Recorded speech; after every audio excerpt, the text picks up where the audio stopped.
Hey guys, my name's Macy and I'm going to be teaching you how to make kale chips. Before we actually get started, we're going to preheat the oven to 325, and I'd like you to keep in mind that all ovens are different. Kale should not be cooked at high temperatures or else it's going to cook really quickly and get way too crispy and burn and just not be good. So keep that in mind when you're actually cooking your kale. Lower temperature is good, and if it actually takes a little bit longer for it to cook, that is okay because you don't want it to burn. So in order to make kale chips, you are going to need kale, avocado oil, salt, cumin, pepper, a medium-sized mixing bowl, a strainer, and a baking sheet. Now we're going to clean our kale. We're going to take the individual leaves, and I would say in order to make a good batch of kale chips, you'll need about 6 of these. So you're going to take them and you're going to rip them off of their ribs. We don't want to eat the ribs, they're really hard. That's just my preference. And then you're going to throw them into your strainer.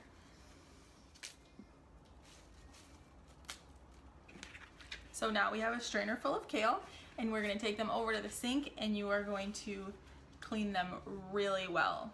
Now that your kale is clean, we're going to dump it into the mixing bowl.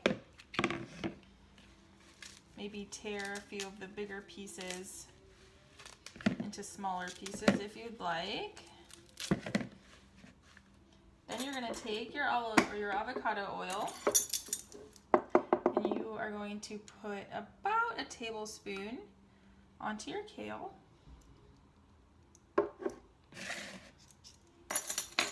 And then we're going to massage the kale. We're going to massage it for a good 15 or 20 seconds.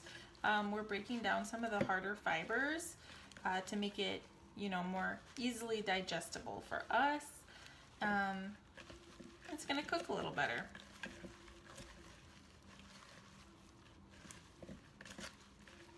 So once you have all the oil coated pretty evenly on the kale, you might want to wash your hands after this point because they're going to be all oily. However, I'm just going to keep going. You're going to get your baking sheet.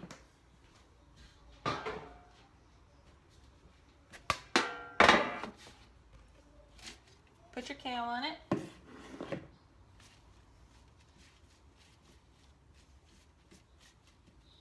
You're going to take some salt. Sprinkle some salt on there. Some pepper. Now it's going to look like I'm putting a lot of cumin on because I am. I love cumin.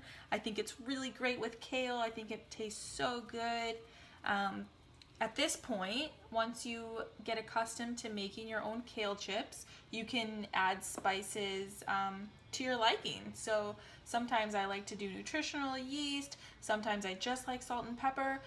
Really, you can get creative and make what you want.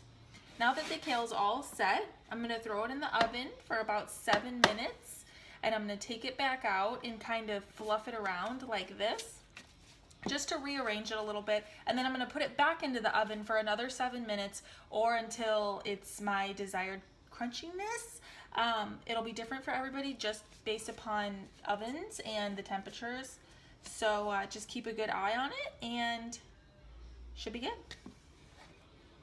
Once your kale chips are done, taste them. They should be, pretty crunchy sounding. Smell really good. If you need to season them more, go ahead, feel free, and enjoy.